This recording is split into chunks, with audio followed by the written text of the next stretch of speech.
Dios les bendiga, bienvenidos a este nuevo programa, nuestro devocional de este día. Para la gloria de Dios, hoy nos corresponde un nuevo tema para edificar nuestra vida.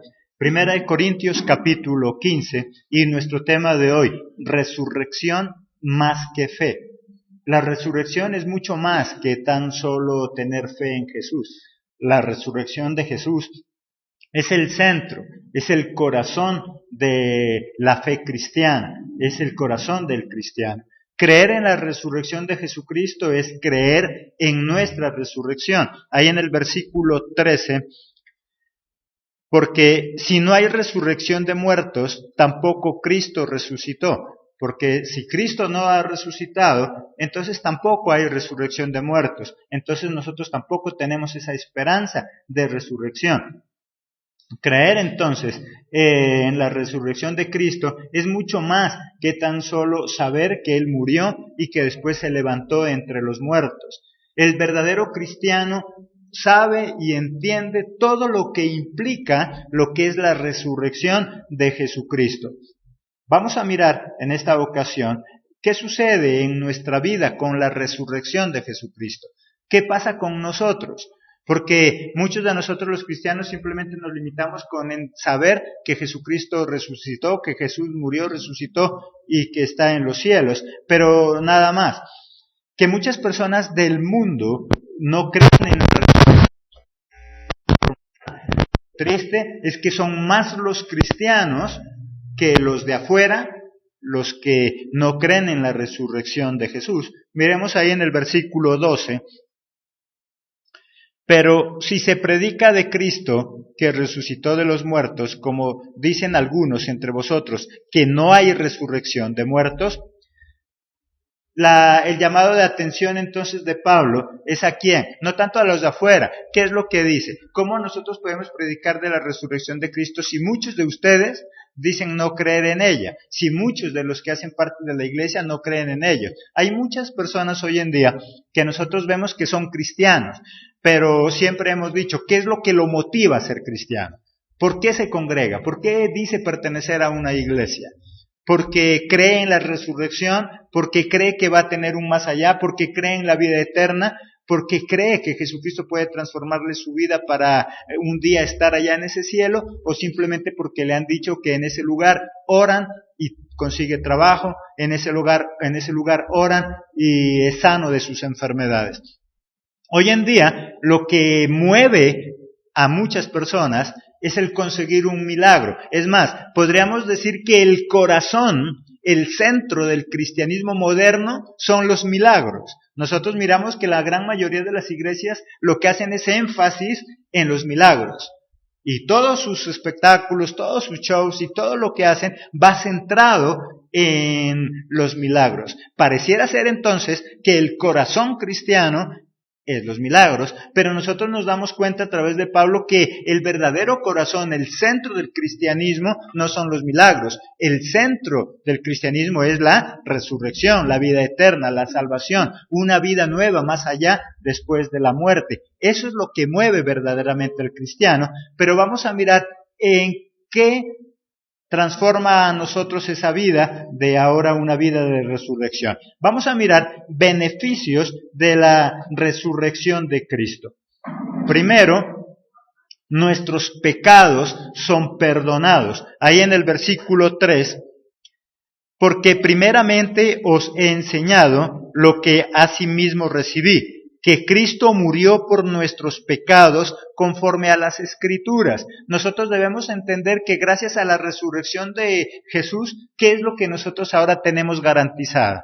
El perdón de pecados. Ahora nosotros podemos estar convencidos que nuestros pecados son perdonados. No para seguir haciendo maldad, sino para estar convencidos de que ese es el medio por el cual nosotros podemos tener acceso a esa salvación, a esa vida eterna.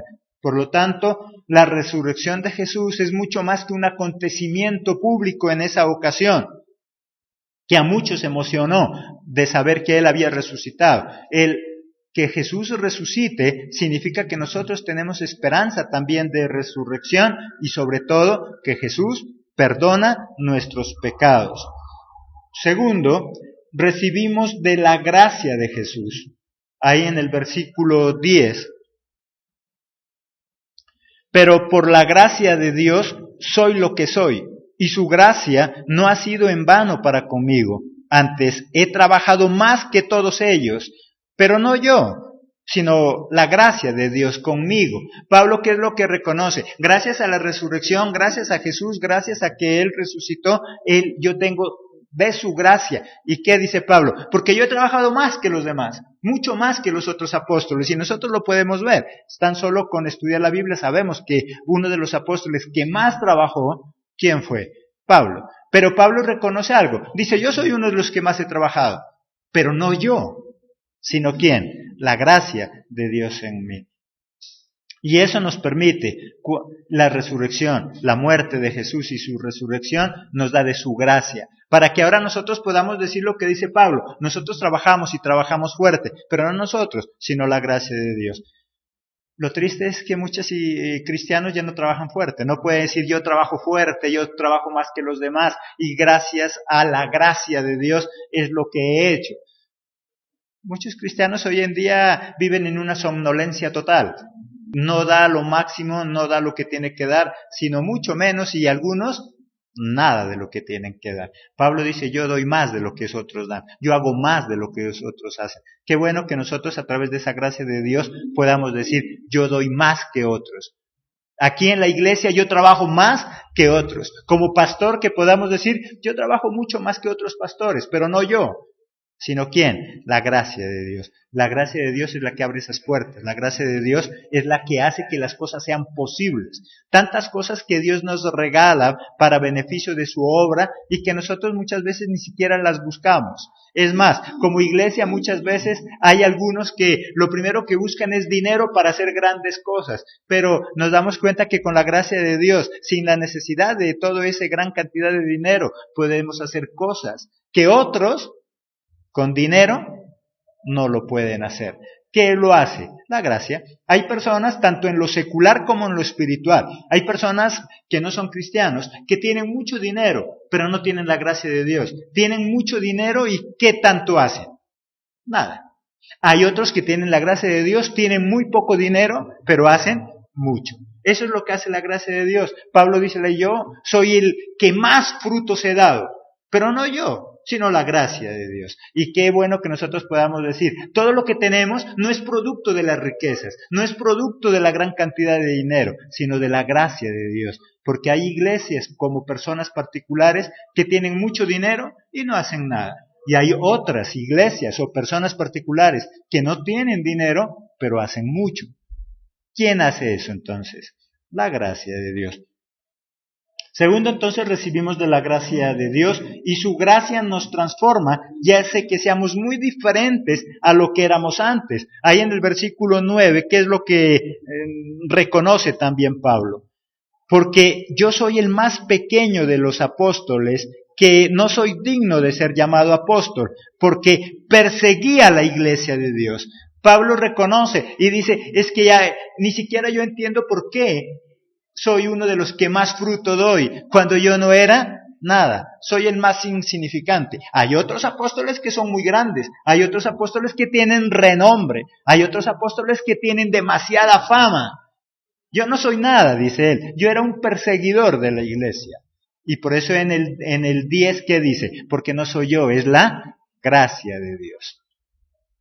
La gracia de Dios hace que nosotros seamos transformados, renovados. Pablo dice, yo era antes otro, yo era un perseguidor, pero ahora le sirvo a Dios con todas las ganas. Así como yo perseguía al cristianismo con pasión, ahora defiendo al cristianismo con pasión. Así como hacía maldad antes con pasión, hoy esa misma pasión la aplico al servicio de Dios. Qué bueno que nosotros pudiéramos decir eso. A mí me sorprende mucho cuando personas de la misma iglesia vienen y me dicen, pastor, me dieron un premio por ser el mejor empleado del mes. Y yo digo, qué bueno que en la iglesia pudiéramos decir también, tú eres el mejor siervo del mes. Pero nos preocupamos por ser los mejores empleados. Nos preocupamos por ser el mejor estudiante de la universidad, del colegio. Y yo no digo que eso sea malo, tienes que hacerlo. Pero así como soy de bueno afuera, tengo que ser de bueno adentro. Eso es lo que dice Pablo. Porque yo afuera yo era un perseguidor, yo era el mejor, persiguiendo a los cristianos. Pero ahora que me he convertido a Cristo, también sigo siendo, ¿qué dice él? El mejor. Era el mejor allá afuera, soy el mejor acá adentro. Qué bueno entonces, tú que me estás mirando y tú que estás en este lugar, si tú eres cristiano, yo sé que antes de ser cristiano, tú eres muy buena, eras muy buena. Eras muy buena haciendo la maldad, eres muy buena haciendo lo malo, yo era muy bueno haciendo lo malo allá afuera. ¿Por qué con esas mismas ganas con que hacíamos lo malo allá afuera, por qué no servirle ahora a Dios? Pero ¿sabes qué es lo triste? Que muchas personas allá afuera, antes de ser cristiano, eran muy buenos estafadores, eran muy buenos en la maldad que hacían. Y ahora que se han hecho cristianos, qué malos que son para servirle a Dios. Deberíamos ser muy buenos sirviéndole, así como éramos muy buenos haciendo lo malo. Pablo dice, yo antes de la gracia de Cristo, yo era muy bueno haciendo lo malo, pero ahora sigo siendo muy bueno haciendo lo bueno. Y eso deberíamos aprender nosotros. Yo sé que tú allá afuera, si no hacías maldad, allá afuera eras el mejor estudiante, eras el mejor empresario, eras el mejor empleado. ¿Por qué hoy como cristiano eres el peor cristiano? ¿Por qué si allá afuera servimos con tanto fervor? Porque ahora que somos cristianos lo hacemos con tanta mediocridad. Allá afuera nos dan premios por ser los mejores estudiantes. Allá afuera nos dan premios por ser los mejores empleados.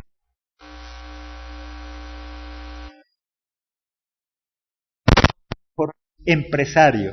Pero como cristianos no nos ganamos ni lo más mínimo. Porque no trabajamos con el mismo fervor, con la misma pasión. La resurrección de Cristo a nosotros nos da de su gracia. ¿Y para qué? Para que seamos los mejores. Tercero, tenemos la esperanza de un día resucitar, y eso es lo más importante para nosotros los cristianos también. Versículo 22 y 23. Porque así como en Adán todos mueren, también en Cristo todos serán vivificados, pero cada uno en su debido orden. Cristo las primicias, luego los que son en Cristo en su venida. Con la resurrección de Cristo se abre una puerta maravillosa para nosotros los que le creemos en Él. También tenemos la esperanza de la resurrección. Eso es lo que nos mueve. Porque muchas veces nosotros como cristianos lo único que nos mueve es el saber que Dios nos va a ayudar, el saber que Dios nos va a dar empleo, el saber que Dios nos va a sanar. Pero no nos preocupamos mucho por ese regalo maravilloso de la resurrección. Nosotros como cristianos, el saber que Cristo resucitó nos da la esperanza de que nosotros también vamos a resucitar. Y eso es lo que nos mantiene con vida aquí en la tierra. Eso es lo que le da propósito a nuestra vida cristiana. Saber que un día también vamos a resucitar. Saber que un día también vamos a hacer lo que hizo Jesús. Cuarto, esta esperanza nos evita regresar a las prácticas del mundo. El saber que voy a resucitar, el saber que tengo salvación y vida eterna, el saber que un día voy a estar en el cielo, es lo que me impide que yo vuelva a mis prácticas, que yo vuelva al mundo, que yo vuelva otra vez a la misma condición donde un día Dios me sacó. Ahí en el versículo 32, si como hombre batallé en Éfeso contra fieras, ¿qué me aprovecha? Si los muertos no resucitan, comamos y bebamos, porque mañana moriremos. ¿Qué es lo que nos dice? Si como hombre batallamos en Éfeso, si como hombres hicimos tantas cosas, ¿de qué nos sirve si no hay resurrección? Si no hay vida eterna. Entonces, ¿él qué dice? Comamos y bebamos. Total, mañana moriremos. ¿Qué es lo que hace entonces que nuestra vida se mantenga recta? La esperanza de tener esa salvación, la esperanza de tener esa vida eterna, la esperanza de esa resurrección hace que nosotros no volvamos a lo de antes. Por eso Pablo lo explica con toda la claridad. El saber que yo también voy a resucitar, el saber de la resurrección, es lo que hace que yo me mantenga íntegro y derecho. Porque de lo contrario, él, ¿qué dice? Comamos y bebamos. Total, hagamos la vida que hacíamos antes. ¿Para qué cohibirnos de tantas cosas? Si, total, para que Dios haga un milagro en mí, ¿qué es lo único que necesitamos? Fe. Si allá afuera hay muchas personas que son alcohólicas, drogadictas, que son personas de muy mala reputación, son personas muy malas, pero han recibido milagros. Si tú vas a esos santuarios y vas a esos lugares donde ellos acuden a orar o a rezar, como dicen ellos, por un milagro, tú vas a encontrar que en esos lugares hay infinidad de placas de agradecimiento por milagros que han recibido. Y ellos siguen en su misma maldad y siguen haciendo lo mismo de antes. Por lo tanto, para hacer un milagro o para recibir un milagro, lo único que necesitamos es fe. No tener una vida recta, no tener una vida correcta. Si yo quisiera simplemente recibir un milagro de Dios, yo puedo seguir con mi vida normal, como estaba antes acostumbrado a vivir, e igual mi fe me llevaría a recibir un milagro. Pablo, ¿qué dice? Porque para mí la esperanza está en la resurrección, y la esperanza de resurrección es lo que me hace mantenerme recto. Porque si ya no hay resurrección, total, si lo único que busco son milagros, pero no va a haber resurrección, no va a haber vida eterna, ¿qué es lo que él dice? Entonces comamos y bebamos. ¿Para qué nos cohibimos de tantas cosas? ¿Para qué dejamos de hacer tantas cosas que posiblemente nos agradan, pero que sabemos que a Dios no le agrada? La esperanza de un día tener resurrección. La esperanza de un día poder estar en un cielo. Esa esperanza es lo que evita que volvamos al mundo. Vamos a mirar allí 3 puntos importantes de los impedimentos de creer en la resurrección. ¿Qué es lo que hace que nosotros no creamos en la resurrección? ¿O qué es lo que hace que el mundo no crea en la resurrección? ¿O qué es lo que hace que muchos cristianos busquen tan solo milagros, mas no entiendan ni crean en la resurrección? Vamos a mirar allí 3 puntos importantes. Primero, las malas conversaciones o las malas compañías. Ahí en el versículo 33. No erréis, las malas conversaciones corrompen las buenas costumbres. Nosotros como cristianos mantenemos ahora unas muy buenas costumbres diferentes a las que teníamos antes. Pero ¿sabes cuál es el problema? Es que nosotros empezamos a conversar con cristianos tibios que todavía tienen esas malas costumbres del mundo. ¿Y qué pasa con esas costumbres? Se nos pegan a nosotros. Y pronto nosotros, después de ser entregados, y cuántas veces en esta iglesia y en cualquier iglesia, tú puedes ver personas que decimos, ese hermano qué entregado que era. Ese hermano era el mejor en orar. Ese hermano no faltaba a un culto. Ese hermano no faltaba a un devocional. Ese hermano no faltaba a un ayuno. Y hoy brilla por su ausencia. ¿Por qué pasó eso? ¿Por qué esa pasión con la que comenzó se le empezó a apagar? Porque empezó a juntarse con cristianos tibios. Lastimosamente en todas las iglesias, aquí en esta iglesia encontramos personas tibias, personas que vienen, sí, muy religiosamente a los cultos, pero que son tibios, que no les gusta servir, que les gusta estar de lejitos, que viene el culto cuando viene, y eso que viene de mala gana, pero bueno, viene. Cristianos tibios. Si ese cristiano tibio se junta con un otro cristiano, ¿de qué va a hablar ese cristiano tibio? ¿Le va a animar a que se esfuerce más? No, él le va a decir, ¿para qué va? Mire que yo voy cuando me acuerdo. Y eso se va a pegar. Y eso es lo que se le pega. Por eso dice, no es rey. Las malas conversaciones, ¿qué es lo que hace? Corrompen, dañan las buenas costumbres. Hay cristianos que hemos adquirido muy buenas costumbres, pero lastimosamente se están perdiendo. ¿Por qué? Porque nos juntamos con personas tibias, le escuchamos a personas tibias. Una buena costumbre es congregarnos. ¿Y qué dice Pablo? No dejéis de congregarse como algunos tienen por costumbre. Porque el congregarme es una costumbre, pero es una costumbre buena. Porque alguien podrá decir, pero es que usted se congrega por costumbre. Pues Pablo dice que no perdamos esa costumbre. Hay costumbres buenas y hay costumbres malas. Y si yo tengo que acostumbrarme a venir al culto y yo digo y me dicen que es una costumbre, pues yo prefiero esa costumbre buena a tener la costumbre del el domingo, en lugar de venir aquí, ir a un bar, que también es una costumbre, o ir a cualquier otro lugar que en nada me aproveche y que también es una costumbre. El ser humano se mueve por la costumbre. Por lo tanto, o me acostumbro a hacer cosas para Dios o me acostumbro a hacer cosas para el mundo. Pero nosotros los seres humanos a algo nos tenemos que acostumbrar. ¿Te acostumbras a lo bueno o te acostumbras a lo malo? Eso es tu decisión. El problema es con quién nos juntamos. Dependiendo con quién andamos, dependiendo con quién hablamos, es la costumbre que nosotros vamos adquiriendo. Si tú en el mundo, no solamente en lo espiritual, si tú allá en el mundo te acostumbras a andar con personas perezas, con personas mediocres, pronto tú ¿qué vas a hacer? Un mediocre más, un pereza más. En el mundo hay un adagio que dice, dime con quién andas, te diré quién eres. Dependiendo con quién andamos, nosotros adquirimos costumbres. Las costumbres de ellos terminan apegándose a nosotros. Por eso es que la palabra también nos dice que nosotros no debemos convertirnos a ellos, sino ellos a nosotros. Está hablando de costumbre. O te acostumbras a lo que hace el mundo, o el mundo tiene que terminar acostumbrándose a lo que hacemos nosotros. Es una lucha.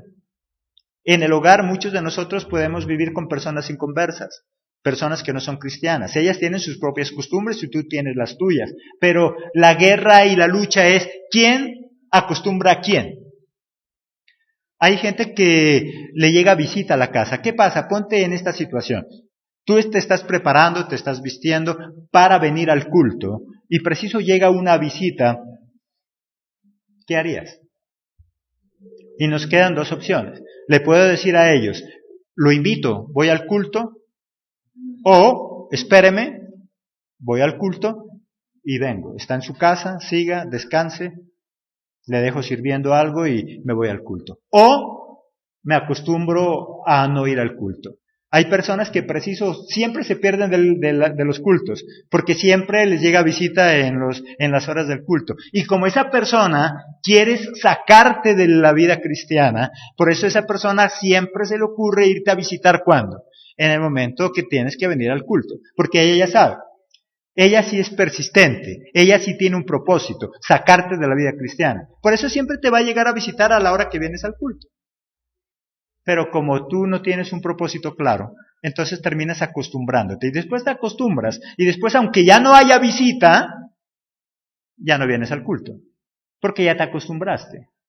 Nosotros los seres humanos somos seres de costumbre. Por lo tanto, ¿qué es lo que nos impide creer en la resurrección? Primero, las malas conversaciones, las malas compañías. Segundo, falta de buena comunicación con Dios. Versículo 34. Velad debidamente y no pequéis, porque algunos no conocen a Dios, para vergüenza vuestra lo digo. ¿A quién está hablando? ¿A personas del mundo? ¿A personas de la calle? Le está hablando a la iglesia. ¿Y a la iglesia qué le dice? Con vergüenza en mi corazón, tengo que decirles que muchos de ustedes, los que están sentados aquí en una silla en esta iglesia, que muchos de ustedes, los que se congregan con nosotros, con pena, con vergüenza, tengo que decirles que ustedes no conocen a quién. A Dios. Les está hablando a ellos, les está hablando a la congregación, les está hablando a la iglesia. Porque nosotros somos muy expertos en tomar esta palabra y enfocarla a los de afuera. No, le está hablando a los de adentro, a los creyentes, a los cristianos, a los que han recibido a Cristo en su corazón. Les está diciendo, ustedes vienen simplemente se dejaron llevar por la costumbre, mas ya no entienden para qué es que vienen. Muchos de ustedes vienen, pero con vergüenza. Por eso es que dice con vergüenza. Si fuera que le estuviera hablando a los de afuera, ¿tuviera él vergüenza? No. Es a los de adentro. Dice, ¿sabes qué? A mí me da vergüenza de hablar lo que voy a hablar. Muchos de los que están en este lugar no conocen a Dios, porque tienen una muy mala comunicación con Dios. Nosotros conocemos a los demás a través de los medios de comunicación, sean hablados, escritos o como sea. A medida que nosotros nos comunicamos más con una persona, más la conocemos, más la queremos, más queremos estar con esa persona. Eso pasa en la iglesia. Con las personas que en la iglesia mantenemos más contacto, más comunicación, somos las personas más allegadas. Por eso hay que muchos dicen, es que yo no estoy en la rosca. No, no es que sea rosca, es que tú no te comunicas. Es que tú has perdido el contacto. Y si tú pierdes el contacto, no solo sales de la rosca de Cristo, sino de la rosca de cualquier rosca. De tu colegio, de tu universidad, de tu familia. Lo que nos mantiene unidos, ¿qué es? La comunicación. Hay parejas que viven bajo un mismo techo, duermen en una misma cama y tienen una mala comunicación y no se conocen. El esposo no conoce a la esposa no conoce al esposo, los hijos no conocen a los padres no conocen a los hijos. ¿Qué es lo que está pasando ahí? Mala comunicación. Si tú quieres mantener la confianza con una persona, si tú quieres mantener esa unidad con la persona, no dejes de comunicarte. No sé si te ha pasado aquí mismo con la iglesia. Con las personas que vienen de manera regular tenemos cierta confianza. Con las personas que de vez en cuando vienen, ¿la confianza es la misma? No, tarde o temprano terminamos olvidándonos de ellas. Y ellas olvidándose de nosotros. Eso es lo normal. Es la cercanía lo que hace que las personas se amen, se quieran, se extrañen. Pero si dejamos esa comunicación, lo mismo pasa con Dios. Yo debo mantener una buena comunicación. ¿Y cómo la mantengo esa comunicación? Solo a través de dos medios. A través de la oración, que es cuando yo le hablo, y a través de la palabra, que es cuando Él me habla. Hay personas que les gusta orar en gran cantidad, pero no les gusta estudiar la palabra. ¿Eso qué significa? Que esa persona solo está hable, pero nunca escucha. Hay personas así, no sé si en tu casa pasa. Hay personas que hablan, pero nunca escuchan. Y hablan en gran cantidad, pero no escuchan. Es un monólogo. Solo habla, pero no escucha. Y lo mismo pasa con Dios. Nosotros hablamos, le pedimos, ayunamos, pero solo hablamos, pero nunca hacemos uso de la palabra. Significa que nunca le estamos escuchando. ¿Y cuántas veces nosotros decimos, Señor, es que tú no me oyes? No, no es que no me oiga, Él sí me está oyendo. El que no le está oyendo, ¿quién es? Nosotros.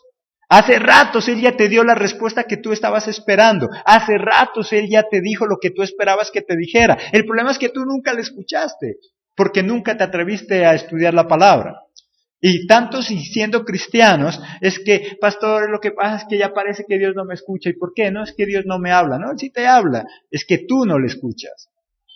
Él siempre nos habla, porque es un buen padre, siempre nos habla. Nosotros somos los que estamos tan ocupados hablándole, que no tenemos tiempo para escuchar. Afuera hay así, hay esposos, hay esposas que dedican tanto tiempo en hablar que se les olvida escuchar. La verdadera comunicación es de ida y vuelta. La verdadera comunicación es hablar, pero también escuchar. Es más, es preferible escuchar más y hablar menos. Pero nosotros hablamos más y escuchamos menos. Y eso hace que tengamos una mala comunicación con Dios o una mala comunicación con los demás. Solo una buena comunicación es lo que nos une a Dios, una buena comunicación nos une a los demás. Si en tu hogar estás pasando problemas, si en tu hogar estás teniendo dificultades, pregúntate esta mañana, ¿no será que estás fallando en la comunicación? ¿No será que te es difícil mantener una buena comunicación? Porque no has aprendido a escuchar. Porque no tienes paciencia. Sabes, muchos de nuestros hijos tienen que ir a hablarle al vecino, porque los padres no tenemos tiempo. Estamos muy ocupados, estamos trabajando, salimos muy de mañana y llegamos muy tarde. Ya no hay espacios. Y el único espacio donde antes se hablaba, que era la hora del almuerzo o la hora de la cena o el desayuno, ya está ocupado. Ya otro ocupó ese lugar. Ese otro es el celular. Ya tú puedes mirar, todos estamos almorzando, pero cada quien está en su celular chateando. Hasta el baño ya extraña porque en el baño no se hace lo que se tiene que hacer. Ahora la gente entra al baño ¿a qué? A esconderse para chatear, para que nadie se dé cuenta. Se ha perdido la comunicación en la familia y por eso la familia cada vez está peor. Se ha perdido la comunicación con Dios y por eso esa relación cada día está peor. Hoy buscamos a Cristo solo por un milagro, pero ya no lo conocemos. Pablo, ¿qué dice? Con vergüenza tengo que decirles que ustedes no conocen a Dios. ¿Y por qué no lo conocemos? Porque no tenemos buena comunicación con Dios. Tercero, no entender que nuestro cuerpo en el cielo será diferente. Debemos entender que el momento de la resurrección para nosotros, nuestro cuerpo es diferente. Versículo 35, 36 y 44. Pero dirá alguno, ¿cómo resucitarán los muertos? ¿Con qué cuerpo vendrán? Necio.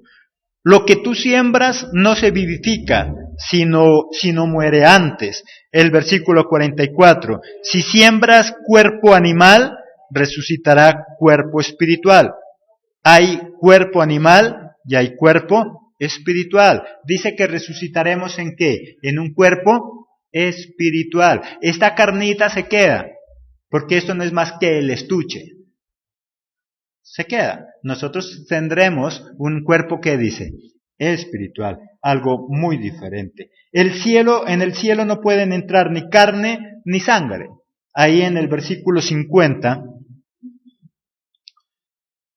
Pero esto digo, hermanos, que la carne y la sangre no pueden heredar el reino de Dios, ni la corrupción hereda la incorrupción.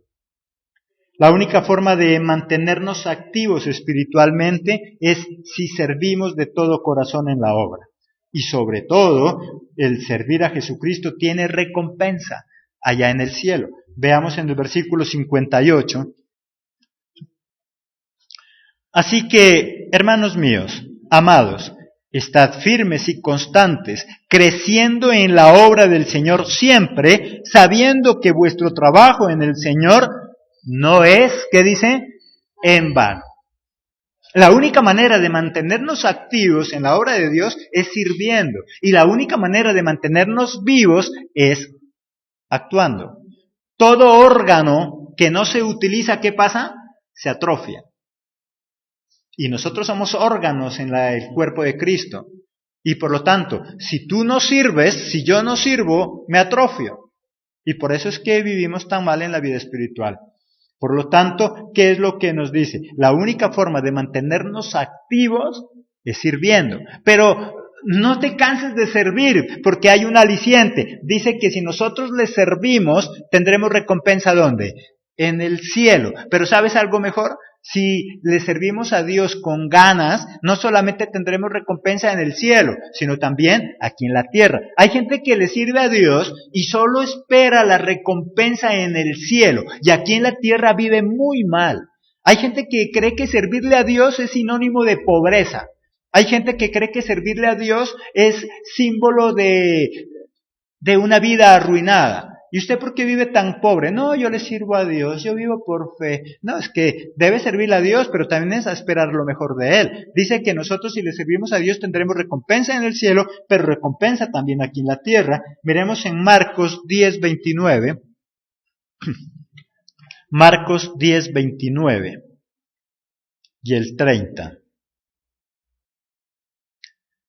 Respondió Jesús y dijo, de cierto os digo, que no hay ninguno que haya dejado casa, o hermanos, o hermana, o padre, o madre, o mujer, o hijos, o tierras, por causa de mí y del Evangelio, que no reciba, ¿cuánto dice? 100 veces más, ¿dónde?